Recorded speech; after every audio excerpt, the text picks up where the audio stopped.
अस्सलाम वालेकुम नाज़रीन, आज मैं लेकर आई हूँ एक ट्रेडिशनल सी रेसिपी जो आमतौर पर हम अक्सर बनाते ही रहते हैं अपने घरों में, यानी कि आलू गोश्त। लेकिन मैं जो रेसिपी लेकर आई हूँ उसमें कुछ टिप्स और ट्रिक्स ऐसे हैं जिससे ये और भी मज़े का बनेगा। तो चलते हैं अपने रेसिपी की तरफ। सबसे पहले हमें चाहिए होगा चिकन। मैंने 200 ग्राम के करीब लिया है। टमाटर लिया है मैंने एक अदद बड़े साइज़ का। प्याज लिया है, ये भी एक बड़े साइज़ का, इसको जुलिन कट कर लेंगे। अदरक मैंने 1 टेबलस्पून पिसा हुआ लिया है, इसे चॉप नहीं करना, पीस लेना है। लहसुन लिया मैंने, इसको भी हमने रफली चॉप कर लेना है, तकरीबन 1 टेबलस्पून है ये। सब्ज़ मिर्चें मैंने 4 से 5 अदद ली हैं। मिसालों में मेरे पास है नमक और लाल मिर्च कुटी हुई 1 टीस्पून, ज़ीरा और हल्दी ये भी मैंने 1-1 टीस्पून शामिल किए हैं। ये 2 मिसालें हैं जो कि गरम मसाला और कसूरी मेथी हैं, ये मैं सबसे आखिर में इसमें शामिल करूँगी, ये भी 1-1 टीस्पून है। अब हमारे पास है मीडियम साइज़ के 3 अदद आलू जो कि मैंने काट कर रखे हुए हैं। सबसे पहले हम एक देचकी में ऑयल गर्म करके प्याज शामिल कर देंगे, इसे हम गोल्डन होने तक फ्राई करेंगे।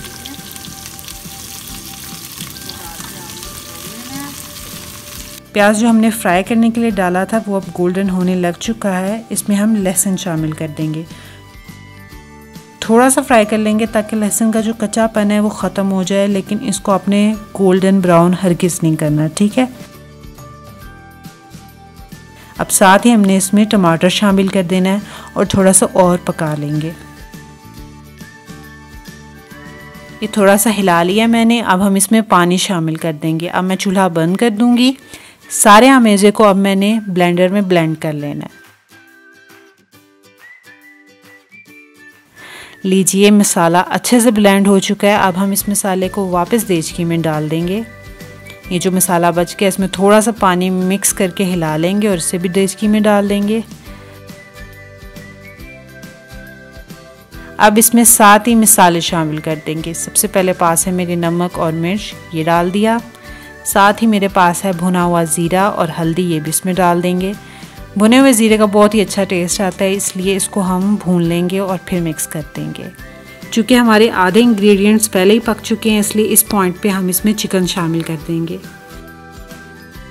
बस हल्का सा हिलाकर हम इस पर ढक्कन रख देंगे तकरीबन 5 मिनट के लिए। 5 मिनट गुजर चुके हैं। अब हम ढक्कन उठा लेंगे और इसको हिला लेंगे। अब हमने इसमें इतना पानी डालना है कि दरमियानी से हल्की आंच पर अच्छे से गल जाए। मैं आधा कप पानी डाल रही हूँ और हल्की आंच पे रखूँगी इसको। इसे मैंने तकरीबन 15 मिनट के लिए गलने के लिए छोड़ देना है। अब हम ढक्कन बंद कर लेंगे। 15 मिनट गुजर चुके हैं। अब ढक्कन खोलते हैं और इसमें जो आलू हैं वो शामिल कर देंगे। जो सबसे प्रो टिप है इस रेसिपी की वो है अदरक। इस पॉइंट पे हमने बारीक कटी हुई अदरक इसमें शामिल कर देनी है।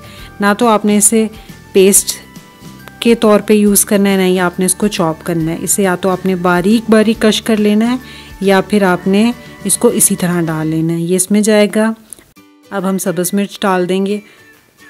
अगर आपको तीखी सब्ज़ मिर्च पसंद है तो आप ज़्यादा भी डाल सकते हैं। मैं 4 से 5 डाल रही हूँ। इन्हें बिना काटे डालना है और साथ में हम इतना पानी शामिल कर लेंगे जितना आप इनका शोरबा बनाना चाहते हैं। अब हम इसे 15 मिनट के लिए गलने के लिए छोड़ देंगे। 15 मिनट गुजर चुके हैं। ढक्कन हम खोल लेते हैं।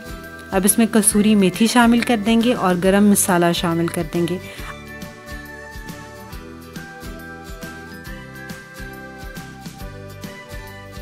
अब आपने ढक्कन बंद कर लेना है और चूल्हा भी बंद कर लेना है। 2 मिनट के लिए आपने इसे दम पे रखना है और इसके बाद हम इसे सर्व करेंगे।